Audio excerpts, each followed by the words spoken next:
नमस्कार, स्वागत है आप सभी का सुजस सारांश की इस क्लास में। मैं हूं आपके साथ विपिन कुमार शर्मा और इस क्लास में हम पढ़ते हैं राजस्थान का करंट अफेयर्स, जिसका आधार होता है राजस्थान सरकार की सुजस पत्रिका। तो जैसा कि आप जानते हैं, पहली जो हमारी क्लास हुई थी वो होली से पहले हुई थी और पिछले 5-6 दिन से क्लासेज ऑफ थी, जिसका कारण आप सभी जानते हैं कि होली का त्यौहार था तो एक अवकाश था। तो आज की जो क्लास है इसमें पिछले 5-6 दिन की जो क्लास थी, यानी कि जो 4 मार्च को हमारी क्लास हुई थी उसके बाद से पिछले जो 6 दिन की क्लास है, तो सुजस की वो 6 दिन की न्यूज एक साथ आज मर्ज कर दी गई है। तो जो रेगुलर जितने टाइम की क्लास होती है उससे थोड़ी सी लेंथी क्लास हो सकती है। इस क्लास को हमने साप्ताहिक विशेषांक करके एक साथ, यानी कि पिछले 6-7 दिन का जो भी मैटर है उसको एक साथ आज ही कवर करने की कोशिश की है, ताकि फिर से डेली बेसिस पे क्लासेस कंटिन्यू हो सके। तो शुरुआत करते हैं हेडलाइंस के साथ।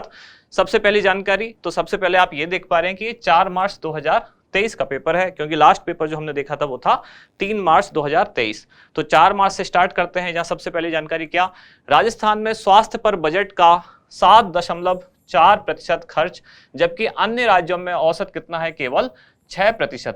तो अन्य राज्यों से राजस्थान इसमें थोड़ा सा आगे है। राजस्थान में कुल बजट का कितना प्रतिशत स्वास्थ्य पर खर्च होता है, वो है 7.4%।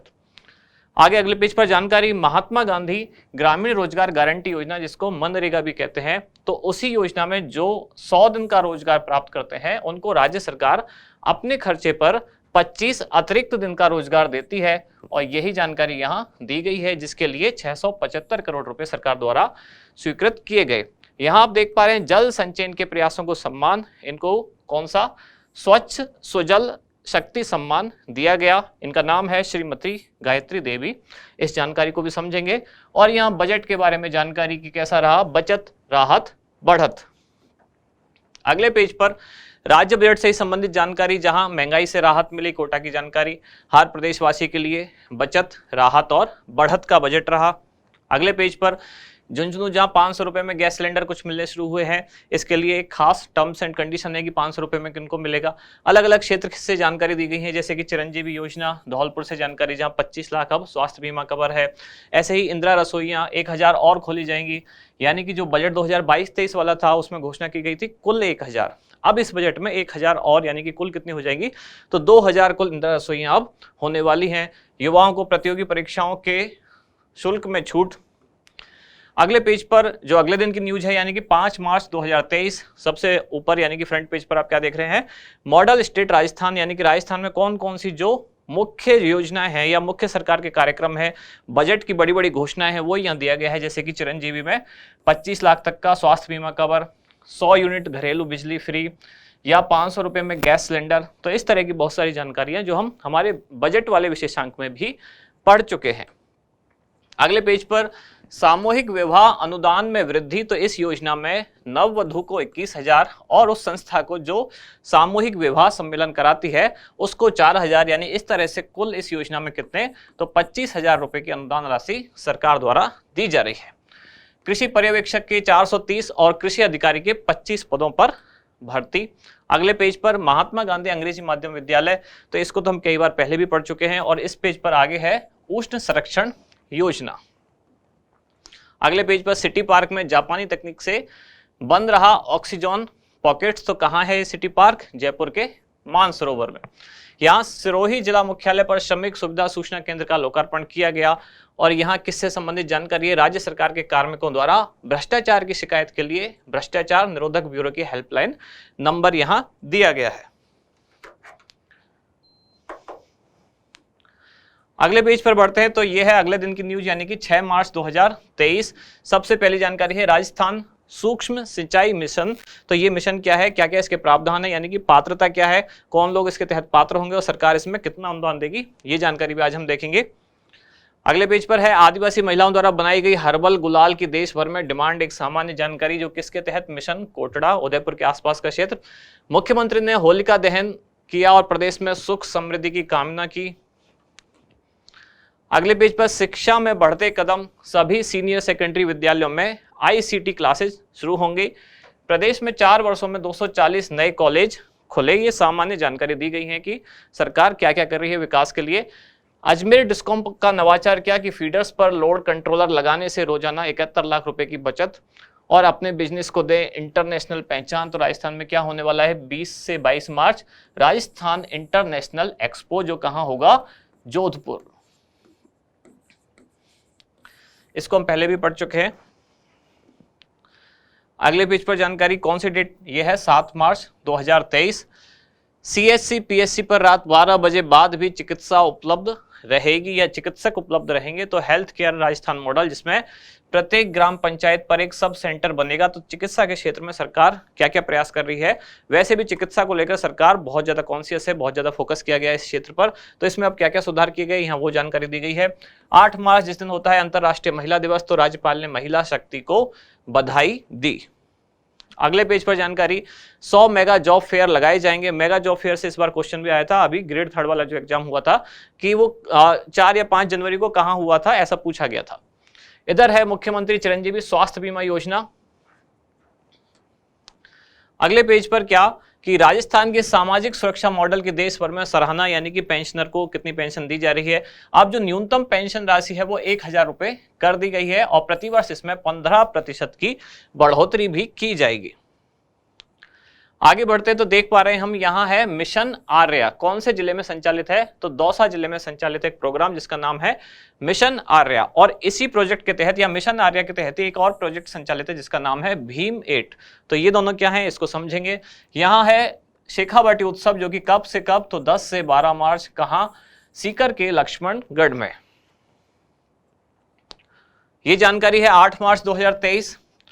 तो संवेदनशील राजस्थान सरकार ने जिम्मेदारी निभाई, किससे संबंधित, पुलवामा के शहीदों की वीरांगनाओं को नियमों के अनुसार सहायता राशि प्रदान की। और यहाँ अंतर्राष्ट्रीय महिला दिवस, राज्य सरकार के प्रयास महिलाओं के साथ। तो महिलाओं के लिए क्या क्या सरकार के प्रयास हैं, जैसे कि इंदिरा महिला शक्ति निधि, जैसे कि आयम शक्ति उड़ान योजना, जैसे कि मुख्यमंत्री कन्यादान योजना, यानी कि महिलाओं के लिए संचालित विभिन्न जो योजना है उनके बारे में यहाँ जानकारी दी गई है।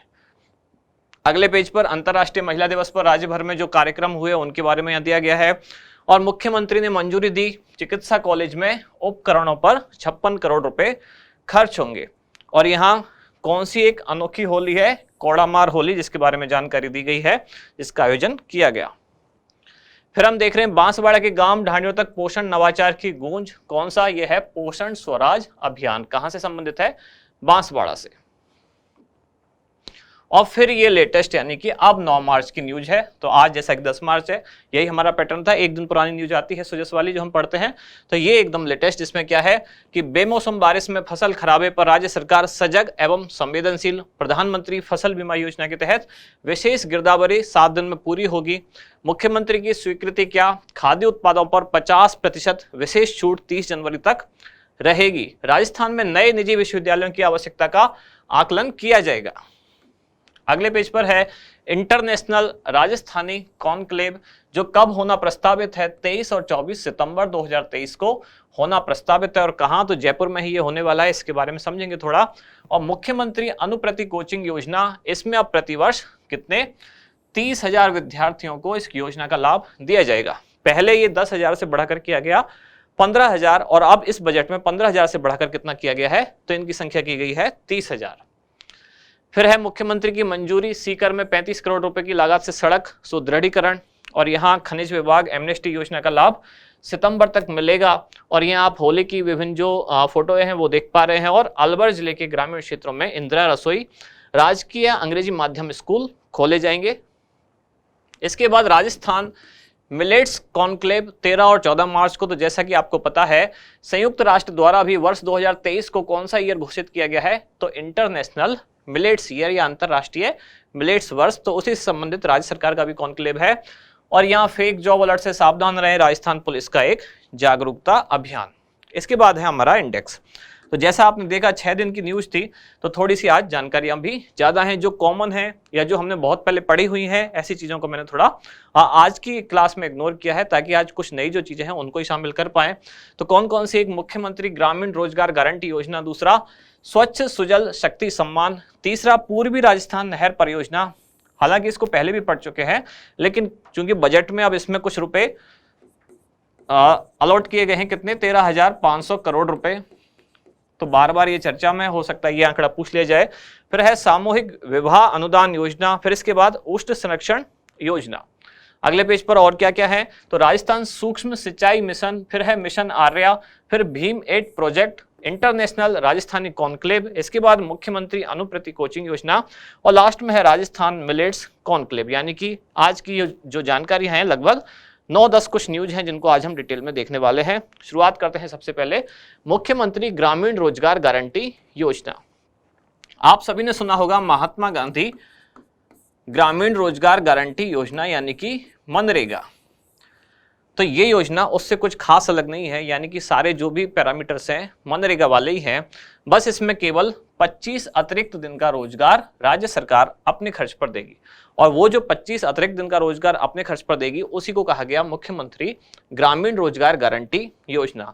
लेकिन ये 25 अतिरिक्त दिन का किनको मिलेगा, जो 100 दिन का रोजगार कंप्लीट कर चुके हैं इस योजना के तहत, यानी कि नरेगा के तहत या मनरेगा या महात्मा गांधी नरेगा के तहत जो परिवार 100 दिन का रोजगार कंप्लीट कर चुके हैं उन्हीं को राज्य सरकार अपने खर्चे पर 25 अतिरिक्त दिन का रोजगार देगी, और उसको नाम दिया गया मुख्यमंत्री ग्रामीण रोजगार गारंटी योजना। यही यहाँ लिखा हुआ है कि जो महात्मा गांधी नरेगा के तहत 100 दिन का रोजगार प्राप्त करेंगे उनको 25 दिन का अतिरिक्त रोजगार दिया जाएगा। इसमें शहरी या कथोड़ी समुदाय और विशेष योगजन जो हैं उनको 100 अतिरिक्त दिन का, यानी उनका कुल कितना हो जाएगा, तो उनका कुल 200 दिन का रोजगार दिया जाएगा।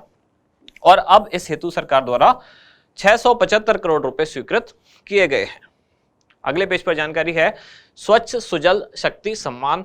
तो अभी अभी जो हमारी राष्ट्रपति हैं श्रीमती द्रौपदी मुर्मू, उनके द्वारा ये सम्मान दिया गया। किसको ये दिया गया, यानी कि प्राप्तकर्ता कौन रही, श्रीमती गायत्री देवी। अब इनको क्यों दिए गए, यानी कि किस क्षेत्र में काम करने के लिए, तो जल संरक्षण से संबंधित क्षेत्र में। तो जयपुर के सांभर ब्लॉक में इन्होंने फार्म पॉन्ड बनाए, इसके लिए इनको ये पुरस्कार दिया गया। और किस कैटेगरी में इनको दिया गया, जल योद्धा श्रेणी में। नाम क्या है, श्रीमती गायत्री राठौड़। यही चीजें पूछी जाती है, या तो नाम या किस कैटेगरी में दिया गया या पुरस्कार का नाम क्या है। स्वच्छ सुजल शक्ति सम्मान श्रीमती गायत्री देवी और जल योद्धा श्रेणी, और कहां किस क्षेत्र के आसपास, तो जयपुर के सांभर ब्लॉक में फार्म पॉन्ड इन्होंने बनाए। अगली योजना है पूर्वी राजस्थान नहर परियोजना, यानी कि ERCP eastern Rajasthan canal project. अभी चर्चा में क्यों है, क्योंकि अभी इस बजट में, राज्य सरकार के बजट में 2023-24 वाले में राज्य सरकार ने अपने खर्चे पर इसके लिए 13,500 करोड़ रुपए स्वीकृत किए गए हैं। वैसे भी आप लगातार देख रहे हैं राज्य सरकार ये कोशिश कर रही है कि इस परियोजना को राष्ट्रीय परियोजना का दर्जा दे दिया जाए। ऐसा क्यों, अगर ये राष्ट्रीय परियोजना घोषित हो जाती है तो इसका 90% जो खर्च है वो कौन उठाएगा, वो उठाएगा केंद्र सरकार। तो राज्य सरकार चाह रही है कि केंद्र सरकार से आर्थिक सहायता ज्यादा से ज्यादा मिल सके, इसके लिए व्यापक स्तर पर इसका सरकार प्रचार प्रसार कर रही है, या चाह रही है कि केंद्र सरकार से आर्थिक सहायता मिल सके। अब शायद उसमें विलंब हो रहा है, इसलिए सरकार ने, यानी कि राज्य सरकार ने अपने बजट में ही 13,500 करोड़ रुपए अपने खर्चे से स्वीकृत किए हैं। अब ये प्रोजेक्ट क्या है, तो वैसे तो इसको हम पहले भी कई बार पढ़ चुके हैं, फिर भी मैं एक सामान्यतः बता देता हूं। मान लेते हैं ये राजस्थान का मैप है, तो राजस्थान के जो ये क्षेत्र है, यानी कि दक्षिणी जो क्षेत्र है, यहाँ वाटर सरप्लस है, यानी कि आवश्यकता से अधिक यहाँ पानी है। यहाँ की जो नदियां हैं उनमें पानी इतना है कि जो वहाँ का लोकल एरिया है उसकी पूर्ति करने के बाद भी पानी शेष रहता है। तो उस अधिशेष पानी का उपयोग किया जाए इधर वाले क्षेत्र में, यानी कि पूर्वी और दक्षिणी पूर्वी राजस्थान में, ताकि वहां जो पानी की कमी है उसको कंप्लीट किया जा सके।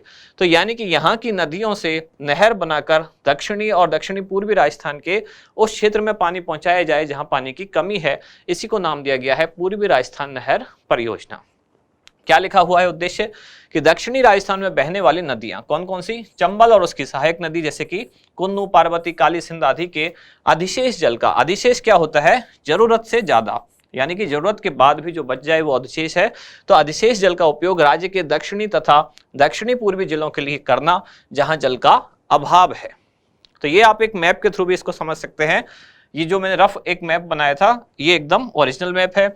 जैसे कि आप देख पा रहे हैं ये है चंबल नदी जो राजस्थान में आती है, मध्य प्रदेश से होती हुई फिर जाके कहाँ मिलेगी, चंबल यमुना में। ये है यमुना, तो यमुना में जब चंबल मिलेगी उससे पहले इसकी जो सहायक नदियां इसमें आके मिलती हैं, जैसे कि यह है काली सिंध, यह है पार्वती, यह है सिंध, यह है बेतवा। तो इन सब का जो वाटर है जो इस पूरे एरिया में यहाँ की जो पानी की जरूरत है उनको पूरी करने के बाद भी बचा रहता है अब वो जाके यमुना में मिल जाता है, यमुना से फिर आगे चला जाता है। तो राज्य सरकार का ये प्रयास है कि ये अधिशेष जल ऐसे ही वेस्ट ना हो और राजस्थान के उन क्षेत्रों में पानी पहुंचाया जा सके जहां पानी की कमी है। वही प्रोजेक्ट है क्या, eastern Rajasthan canal project.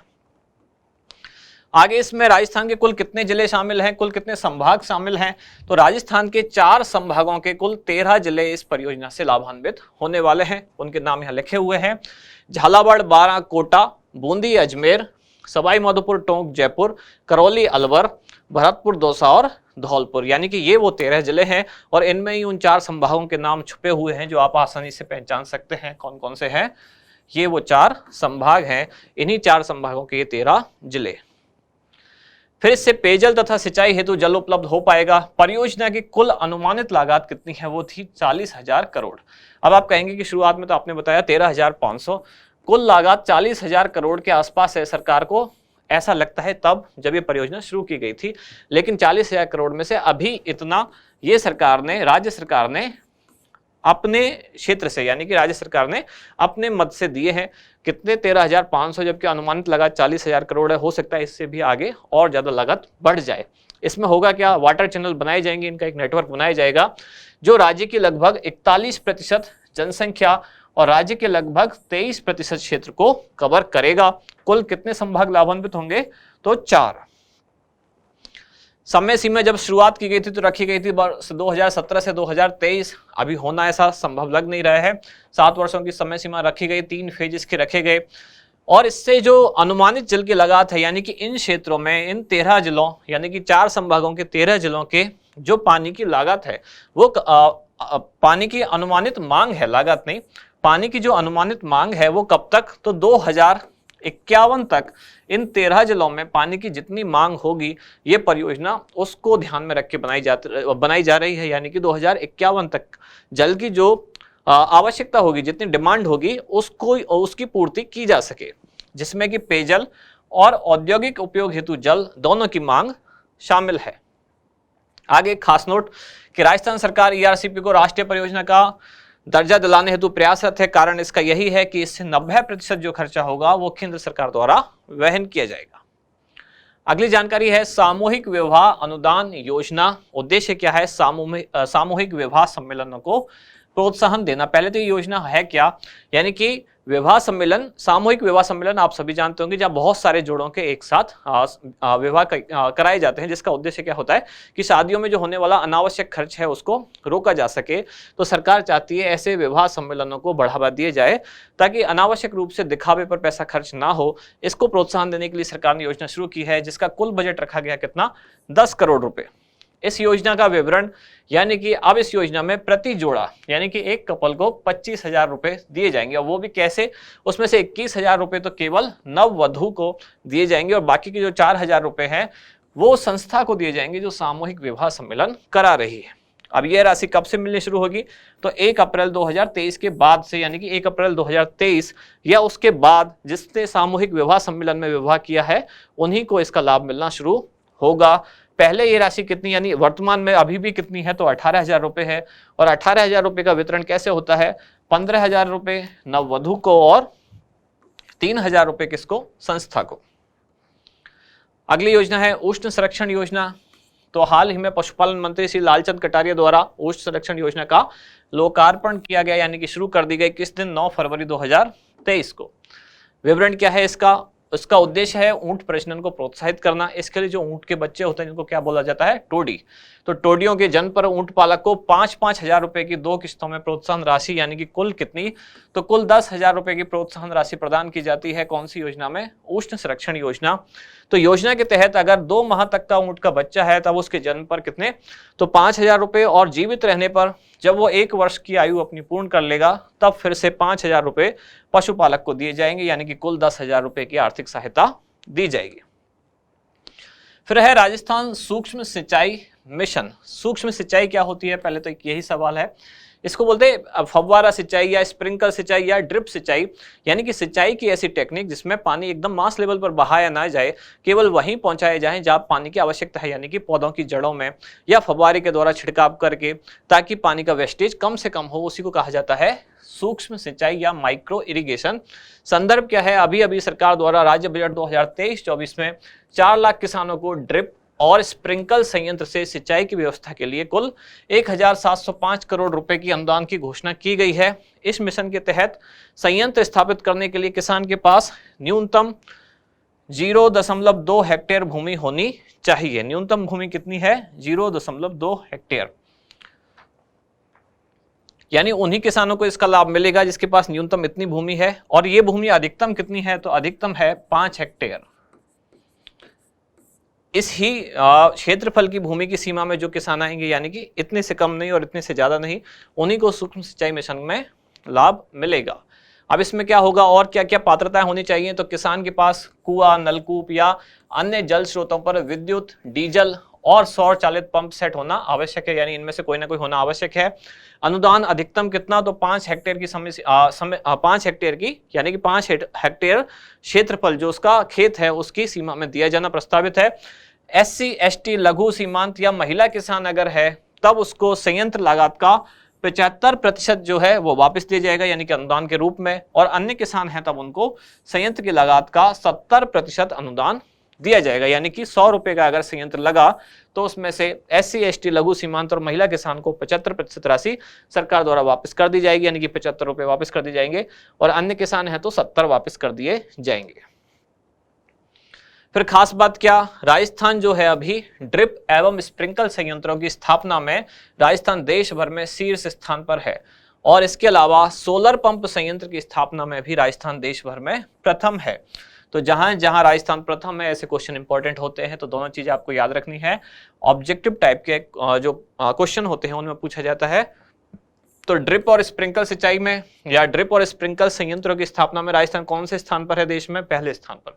Solar pump संयंत्र की स्थापना में राजस्थान देश में कौन से स्थान पर है? तो पहले स्थान पर। तो कोई सा भी संयंत्र हो, या तो सोलर हो या ड्रिप और स्प्रिंकल हो, दोनों में राजस्थान फर्स्ट रैंक पर है। अगला है मिशन आर्या, जो कहां संचालित है? दौसा जिले में। संचालक कौन है? तो दौसा जिले का जिला प्रशासन इसका संचालन करेगा। उद्देश्य क्या है? बच्चों को, यानी स्कूली बच्चों को गुड टच और बैड टच के प्रति जागरूक करना। तो जिले के जितने भी विद्यालय हैं, लगभग 2600 सरकारी और गैर सरकारी जो विद्यालय हैं, उनमें बच्चों को गुड टच और बैड टच के प्रति जागरूक करना। इसी के तहत, यानी कि मिशन आर्या के तहत ही प्रोजेक्ट संचालित है जिसका नाम क्या है? भीम 8। किसके तहत? मिशन आर्या। यानी इससे ये बात क्लियर हुई कौन से जिले में? तो दौसा में ही ये भी प्रोजेक्ट है। कौन सा? भीम 8 प्रोजेक्ट। मिशन आर्या किससे संबंधित है? गुड टच और बैड टच से। और ये किससे संबंधित है? ये संबंधित है कुपोषण से, यानी कुपोषण दूर करने से। भीम नाम से आप समझ सकते हैं भीम का संबंध रहा था ज्यादा खाने से, तो ये कुपोषण से संबंधित, यानी कुपोषण दूर करने से संबंधित प्रोजेक्ट है। क्या नाम है? भीम 8 प्रोजेक्ट। कौन से जिले से संबंधित है? दौसा जिले में यह संचालित है। तो मिशन आर्या के तहत ही भीम 8 प्रोजेक्ट का संचालन किया गया बच्चों के कुपोषण प्रबंधन के लिए। ये एक खास जानकारी है। कुपोषण प्रबंधन के लिए विशेष अभियान चलाया गया जिसमें चिन्हित कुपोषित और अति कुपोषित बच्चों को पौष्टिक खाद्य सामग्री के लिए 12 दिवसीय एक शिविर का आयोजन किया गया। अगली जानकारी क्या? इंटरनेशनल राजस्थानी कॉन्क्लेव तो कब आयोजित हुआ? 23 और 24 सितंबर 2023 को। अभी आयोजित हुआ नहीं है, अभी प्रस्तावित है, क्योंकि सितंबर अभी आया नहीं है। कहाँ होने वाला है? राजस्थान के जयपुर में। आयोजक कौन होगा? तो राजस्थान सरकार का उद्योग विभाग और इसके साथ साथ राजस्थान फाउंडेशन, इन दोनों के द्वारा संयुक्त रूप से आयोजन किया जाएगा। कुल बजट अभी कितना रखा गया है? 5 करोड़ रुपए। उद्देश्य क्या है? जो प्रवासी राजस्थानी हैं, यानी कि मूल रूप से राजस्थान के हैं लेकिन अभी बाहर रह रहे हैं विदेश में, तो ऐसे प्रवासी राजस्थानियों को आपस में एक सूत्र में बांधना, यानी कि उनमें एक एकता की भावना, यानी कि यहाँ की जड़ों से जोड़े रखना मुख्य उद्देश्य है। इसमें और क्या क्या होगा? तो राजस्थानी गौरव, साहित्य, व्यापार, परंपरा, संगीत, कला, उद्यम, खान पान, ऐसी जितनी भी चीजें हैं, इन पर सत्रों का आयोजन किया जाएगा। उद्यमशीलता एवं निवेश के अवसरों पर भी एक विशेष सत्र का आयोजन होगा। कुल मिला के बात यह है, प्रवासी हो या कोई भी हो, सरकार का मुख्य उद्देश्य क्या है कि अर्थव्यवस्था में योगदान ज्यादा से ज्यादा बढ़े। एक सूत्र में बांध ना करना, ये सब कहने वाली बातें हैं। मूल उद्देश्य क्या है कि निवेश आए, क्योंकि प्रवासी राजस्थान से बाहर रह के पैसा कमा रहे हैं, तो राजस्थान सरकार चाह रही है कि वो वहां से यहाँ भी कुछ पैसा भेजें, कुछ निवेश करें, कुछ इन्वेस्टमेंट यहाँ करें। इसके लिए ही उन सबका एक सम्मेलन आयोजित किया जा रहा है, उन सबको बुलाया जाएगा ताकि यहाँ निवेश आकर्षित किया जाए। तो कॉन्क्लेव में एनआरआर नीति में घोषित किया प्रवासी सम्मान पुरस्कार भी दिया जाने का प्रावधान है, यानी उनको कोई ना कोई पुरस्कार भी दिया जाएगा। एक खास बात क्या है कि वर्ष 2020 में राजस्थानी डायस्पोरा का महत्व समझते हुए पहली बार इंटरनेशनल राजस्थानी कॉन्क्लेव का आयोजन हुआ था। ये 2020 नहीं है शायद, ये मिसप्रिंट है, जैसा मुझे याद आ रहा है ये है वर्ष 2000। तो वर्ष 2000 में पहली बार राजस्थानी डायस्पोरा का महत्व समझते हुए इंटरनेशनल राजस्थानी कॉन्क्लेव का आयोजन हुआ था। इसको फिर भी एक बार और चेक कर लेंगे, जहां तक मुझे याद आ रहा है ये वर्ष 2000 ही है, क्योंकि इसके बाद फिर भारत सरकार ने शुरू किया था प्रवासी भारतीय सम्मेलन, वो शायद वर्ष 2003 है। तो जहां तक मुझे याद है 2000 है, फिर भी एक बार क्रॉस चेक कर लेंगे। फिर है मुख्यमंत्री अनुप्रति कोचिंग योजना। तो जो कोचिंग करने के लिए विद्यार्थियों को आर्थिक सहायता उपलब्ध कराने वाली योजना है, उसका नाम है मुख्यमंत्री अनुप्रति कोचिंग योजना। अभी चर्चा में क्यों है? क्योंकि नए बजट में सरकार द्वारा प्रतिवर्ष विद्यार्थियों की संख्या अब 30,000 कर दी गई है जो इससे लाभान्वित होंगे। पहले इनकी संख्या 15,000 थी, उससे भी पहले 10,000 थी, तो 10 से बढ़ाकर 15 किया, फिर 15 से 20 किया। शुरू की कब की हुई? तो वर्ष 2021-22 में शुरू की गई। जब शुरू की गई तब 10,000 विद्यार्थी प्रतिवर्ष, फिर बजट 2022-23 में 15,000, फिर बजट 2023-24 में कितने? अब 30,000 कर दिए गए हैं। कौन से विभाग द्वारा संचालित है? सामाजिक न्याय एवं अधिकारिता विभाग, राजस्थान सरकार। इसका उद्देश्य क्या है? तो विभिन्न प्रोफेशनल कोर्स या सरकारी नौकरी के लिए जो भी बच्चे प्रतियोगी परीक्षाओं की तैयारी करते हैं तो उनको वित्तीय सहायता उपलब्ध कराना। कौन कौन लाभार्थी होंगे? तो SC, ST, OBC, विशेष पिछड़ा वर्ग, अल्पसंख्यक, आर्थिक रूप से पिछड़ा वर्ग, विशेष योग्यजन जिनकी पारिवारिक आय कितनी 8 लाख रुपए से कम, या माता पिता राजकीय सेवा में अगर हैं तो पे मैट्रिक्स लेवल कितना 11 तक हो, तभी उनको इस योजना का लाभ प्राप्त होगा। वर्ष 2022-23 के लिए परीक्षावार व वर्गवार 15,000 सीटों का प्रावधान था। अब इसको करके कितना कर दिया गया है? तो अब इसको कर दिया गया है 30,000। फिर है राजस्थान मिलेट्स कॉन्क्लेव। मिलेट्स क्या होता है? ये होता है मोटा अनाज। इसमें कई तरह के अनाज शामिल हैं, जैसे कि बाजरा, ज्वार, रागी, कोदू, कुटकी, सावा, ऐसे बहुत सारे मोटे अनाज इसमें शामिल हैं जिनको कहा जाता है मिलेट्स। राजस्थान मिलेट्स कॉन्क्लेव कब होना प्रस्तावित है? तो 13 और 14 मार्च 2023 को। कहाँ? तो राज्य कृषि प्रबंधन संस्थान जो कहाँ है? जयपुर के दुर्गापुरा में, वहाँ ये कॉन्क्लेव होने वाला है, जिसका उद्देश्य क्या है कि आम लोगों को मिलेट्स के प्रति या मिलेट्स से जो स्वास्थ्य के लिए होने वाले फायदे हैं उनके बारे में जागरूक करना। दो अन्य कुछ जानकारी इसमें क्या है कि राजस्थान बाजरा के बोवाई क्षेत्र एवं उत्पादन क्षेत्र में देश भर में प्रथम है। यानी कि अगर क्षेत्रफल के हिसाब से बात की जाए तो सबसे ज्यादा जो एरिया में बाजरा बोया जाता है उस हिसाब से भी राजस्थान पहले नंबर पर है। और उत्पादन में भी बात की जाए तो बाजरे का सबसे ज्यादा उत्पादन भी राजस्थान में ही होता है।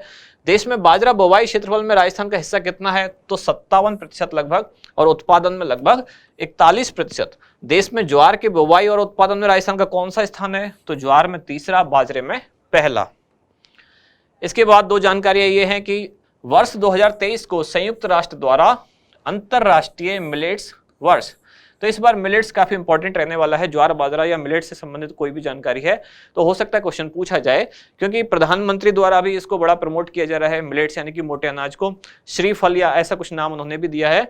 और अंतरराष्ट्रीय स्तर पर भी संयुक्त राष्ट्र द्वारा इस वर्ष को यानी कि 2023 को अंतरराष्ट्रीय मिलेट्स ईयर के रूप में मनाया जा रहा है। राजस्थान सरकार भी इसके लिए अब कॉन्क्लेव आयोजित कर रही है। तो लगातार चर्चा में है। 3 स्तर हैं, जो राज्य स्तर, फिर राज्य के बाद देश यानी कि राष्ट्रीय स्तर, और राष्ट्र से भी ऊपर फिर अंतरराष्ट्रीय स्तर।